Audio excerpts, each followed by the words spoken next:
Welcome to Somewhere in the Skies. I'm your host, Ryan Sprague. Today's episode is directly inspired by an article written by Blake Erskine and published in the Omaha World Herald on April 4th, 2019. My sincere thanks goes out to the newspaper for their generous contributions to this episode.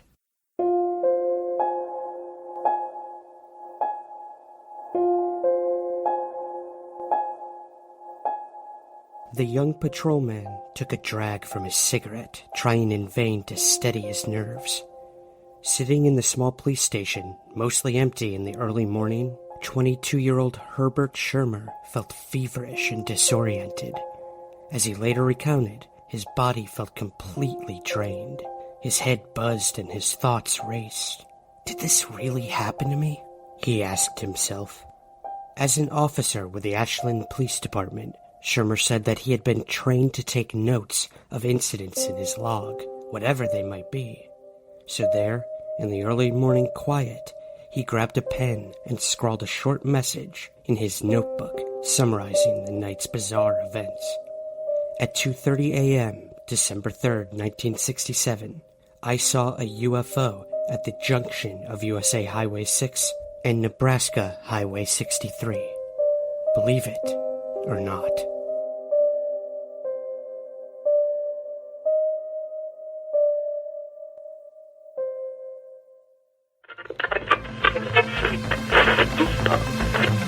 You are now somewhere in the skies with your host, Ryan Sprague.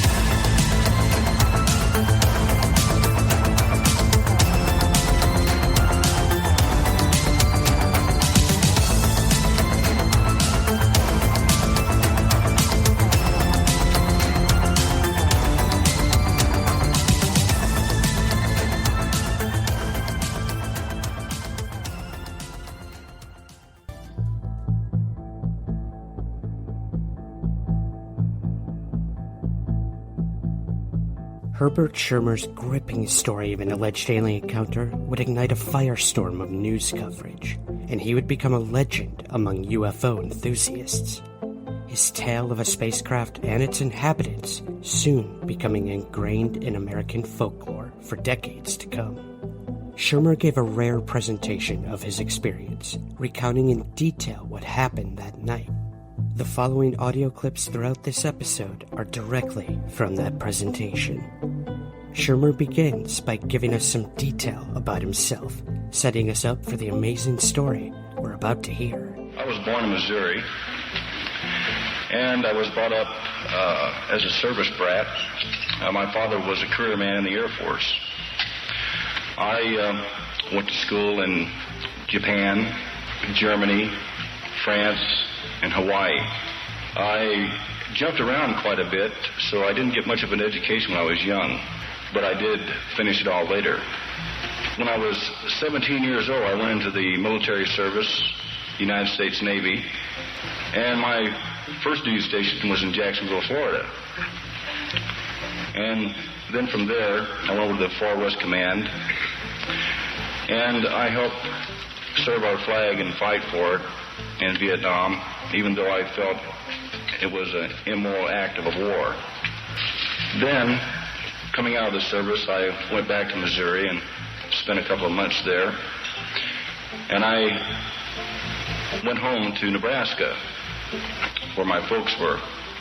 And I wasn't making very much money being out of the service, $2 an hour being a clerk wasn't my bag, really. So I wanted newer fields, so I always wanted to be in law enforcement.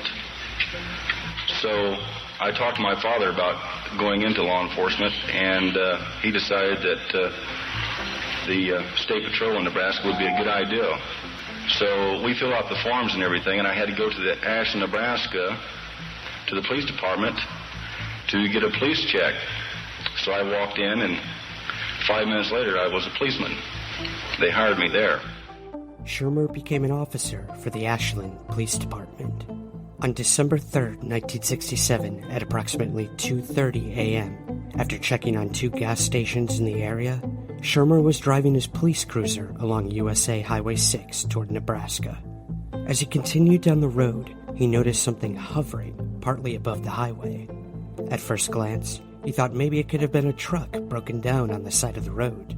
But as he approached, it became quite clear this wasn't a truck's lights. It wasn't a truck at all, or any conventional vehicle. It appeared to be a craft of some sort, hovering in midair. As I got closer and put the high beams of the lights in the patrol car on this object started raising. These lights started raising up in the air to about 40 feet. I think I was something like 50 yards from this. These lights were flashing, and as they got bigger, as I got close to it, it seemed like they were red flashing lights coming out of a porthole, which sort of circled the craft. It had like a catwalk going around the center of it. It was shaped like a football, very metallic, like a very shiny bumper, if you polished a bumper on a car. It had sort of a reddish, orangey glow coming from beneath it. From the glow, Schirmer could make out the craft. It was an oblong disc about 20 feet wide and 15 feet tall.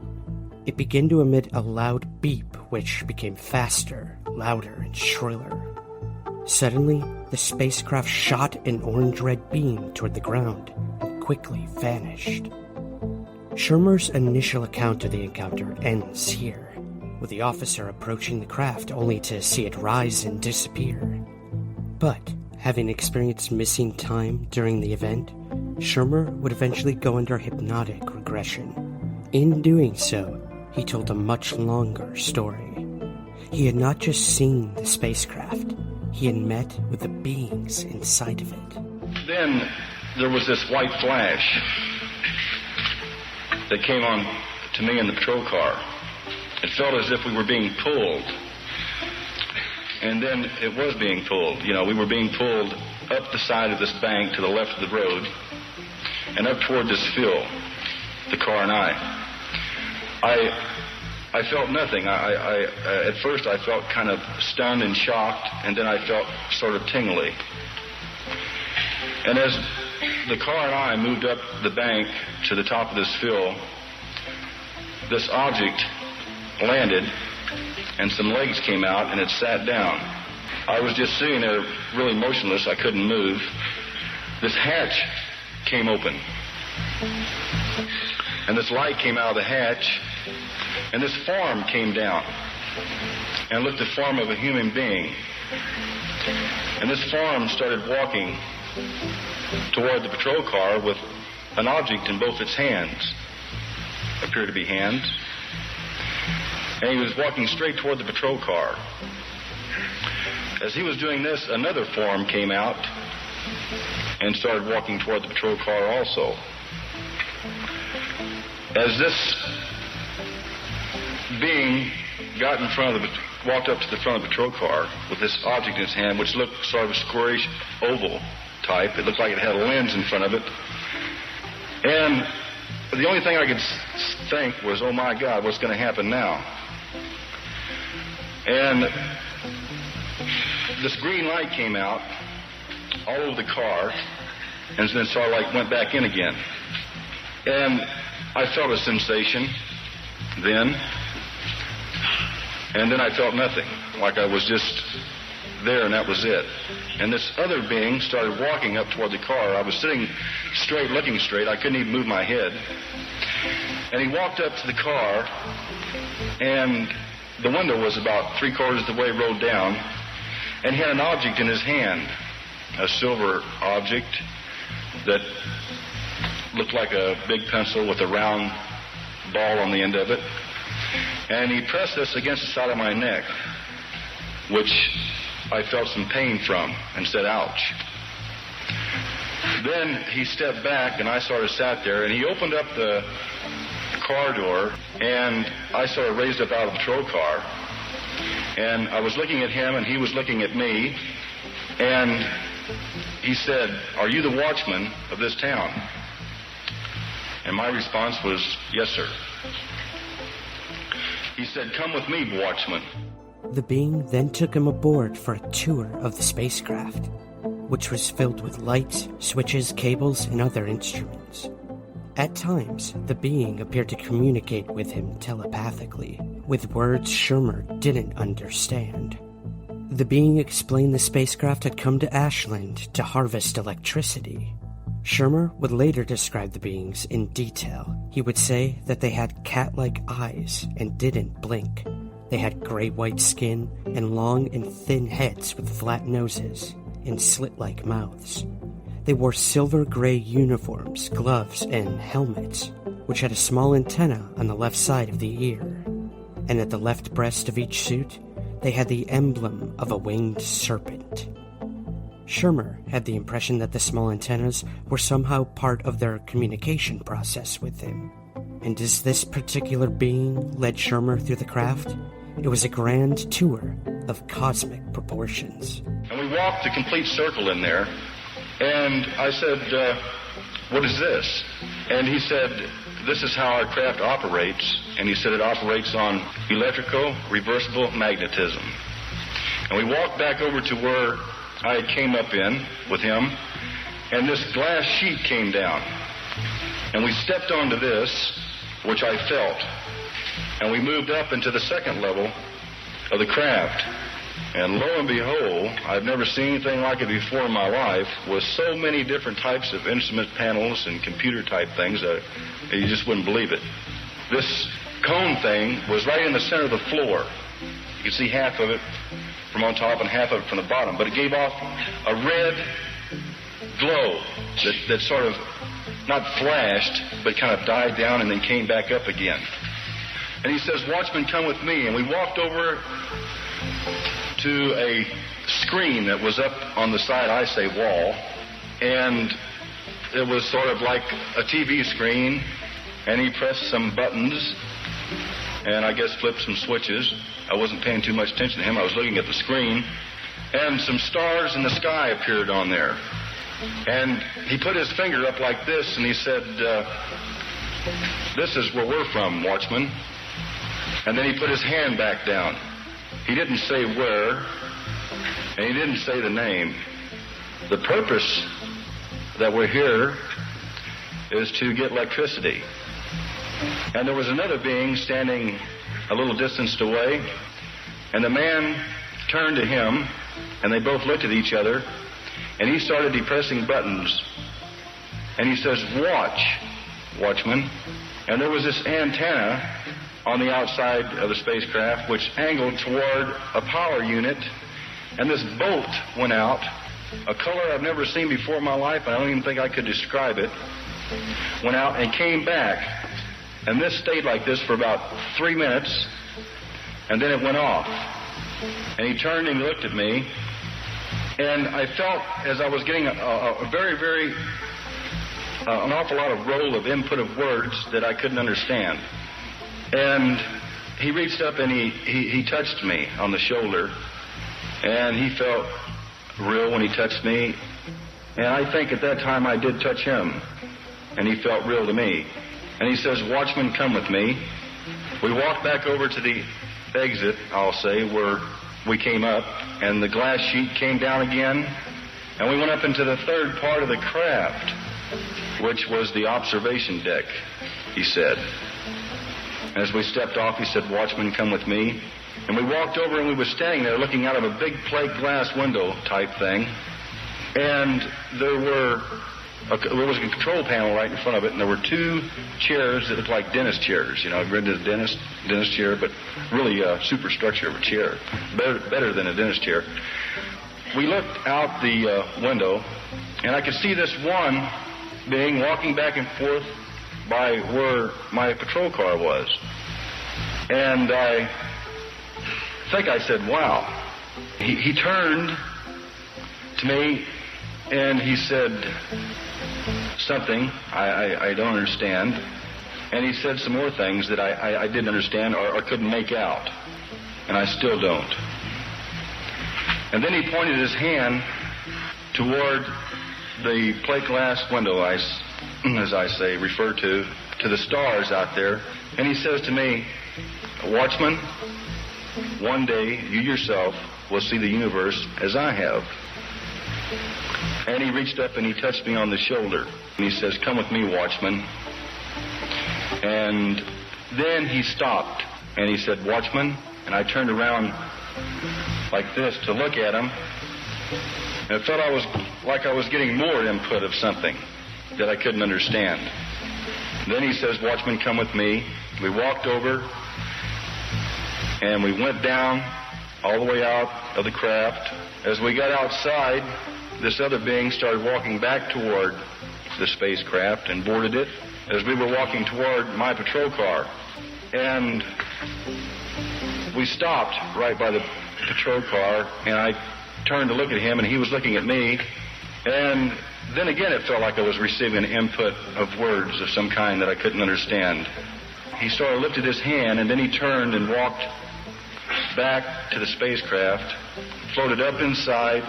This catwalk thing started spinning. The lights started flashing off and on.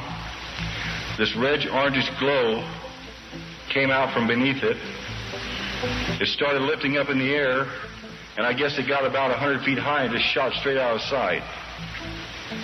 Let me tell you, I was scared. I started feeling me again. When I was aboard the spacecraft, I had hardly no feeling at all. My body was tingling. I was perspiring. I was hot.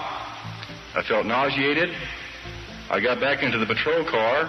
I turned it around, and I headed back for the police station.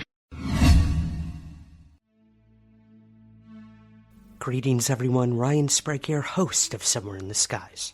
For over 7 years and more than 400 episodes, the Somewhere in the Skies podcast has always been free to listen to, but it's not free to create. So we offer several ways to help support our efforts and get rewards in return. If you listen to the podcast on Apple, you can click the subscribe button at the top of your Somewhere in the Skies feed to become a premium Apple subscriber. Or you can join our Patreon campaign with several tiers available. Both of these options give you the same benefits and rewards: ad-free episodes, early access to the main show, and bonus episodes and content. Help keep the lights on at the Somewhere in the Skies HQ, and help us continue to grow by becoming a Patreon subscriber at patreon.com/somewhereskies, or by clicking the subscribe button at the top of your Apple feed. Thank you for your continued support, and keep looking up.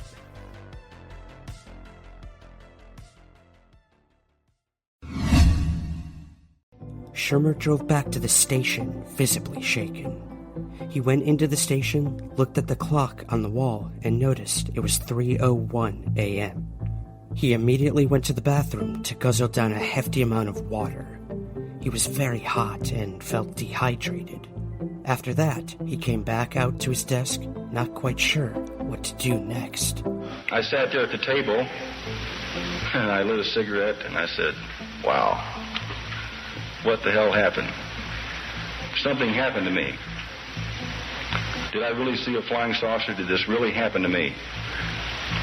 I looked at my report log, and I remembered through all the training and everything I went through that regardless of the nature or what it was, put it in your report book, because you just might need it.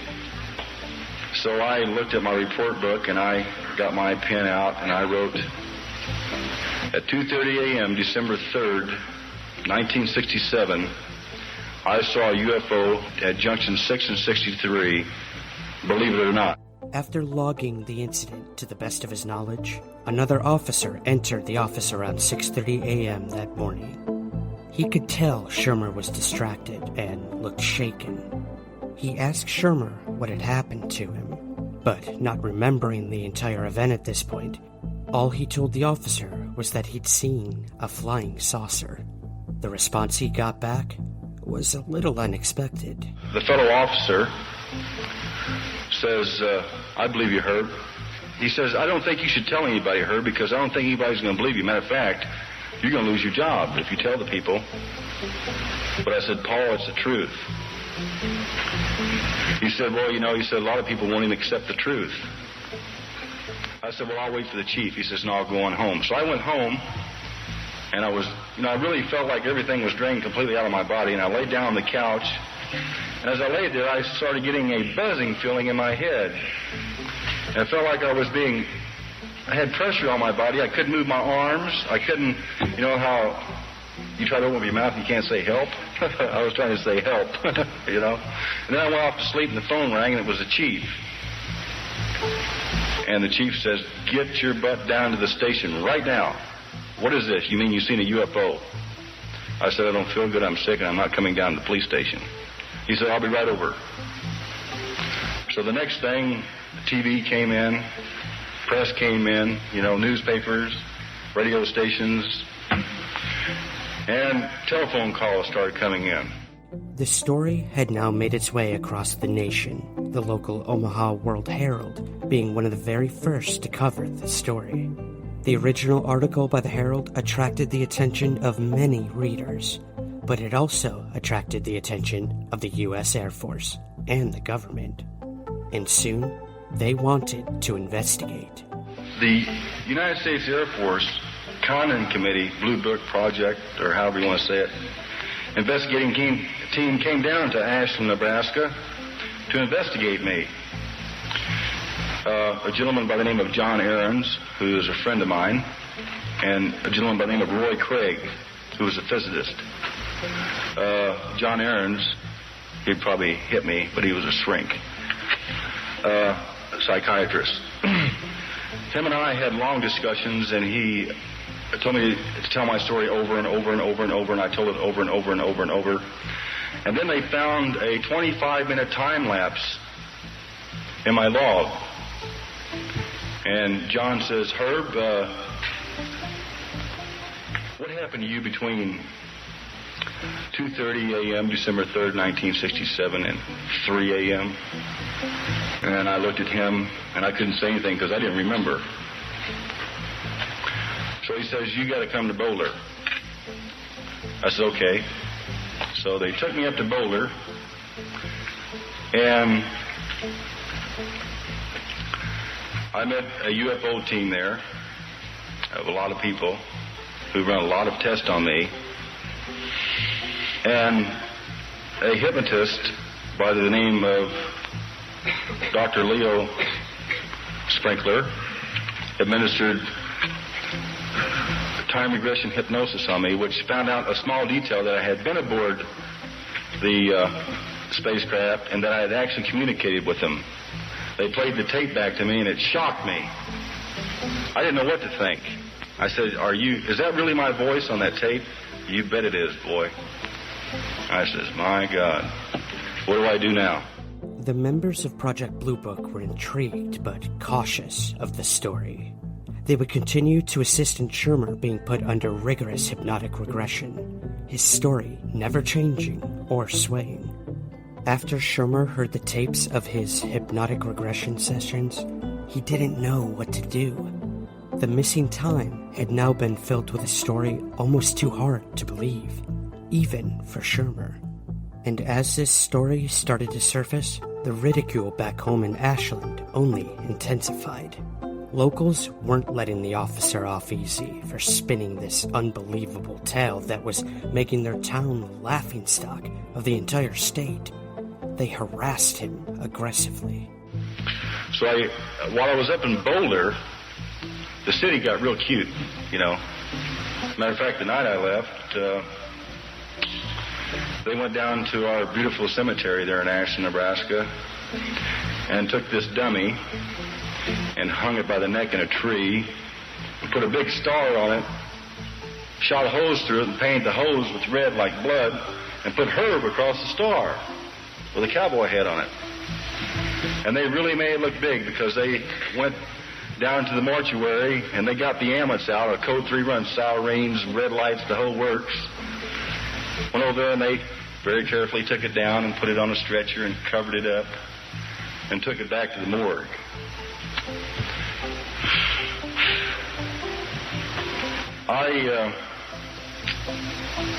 They thought they scared me, but they didn't, you see. That's what they were trying to do. They were trying to scare me, but they didn't scare me because I thought it was kind of funny, and I laughed about it when I read it in the paper and seen all the pictures and everything.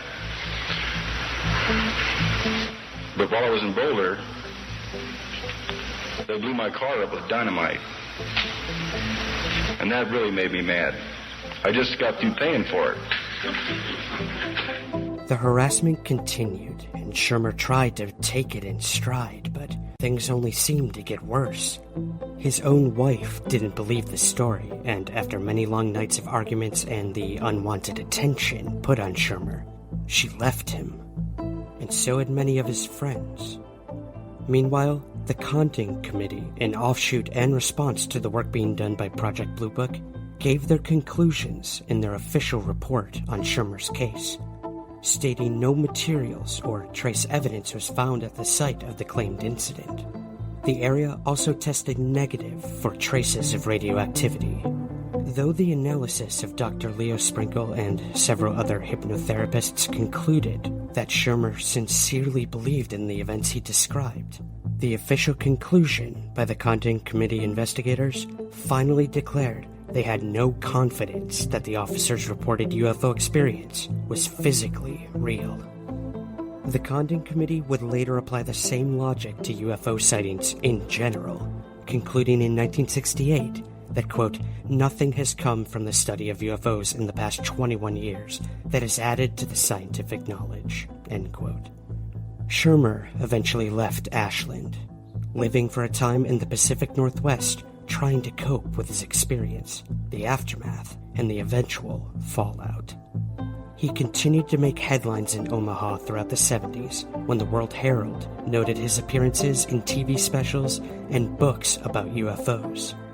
Such a sentiment might have been comforting to Schirmer in the volatile period after the story spread. In those days and weeks, he sought counsel from friends and family, rarely getting it. But one fellow officer in particular remained steadfast in believing Schirmer. Through the whole crisis, I had one very good friend in Ashland, Nebraska. His name is Leroy Dimmitt, very close friend. And he helped me a lot in Ashland. He was one of our relief officers in the police department.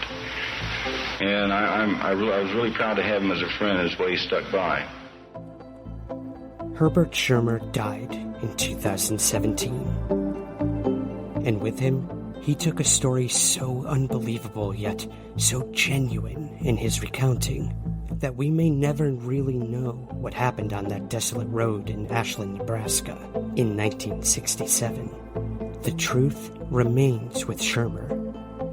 And perhaps the most important vindication for Schirmer himself came from his very own father.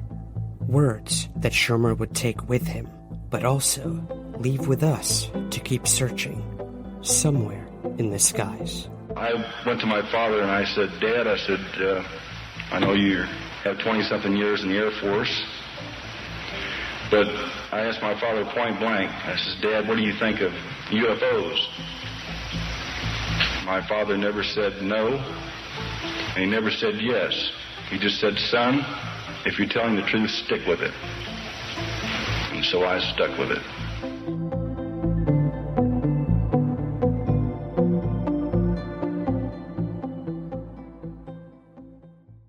Please take a moment to rate and review on Apple, Spotify, or wherever possible. You can find us across all social media by searching for Somewhere in the Skies.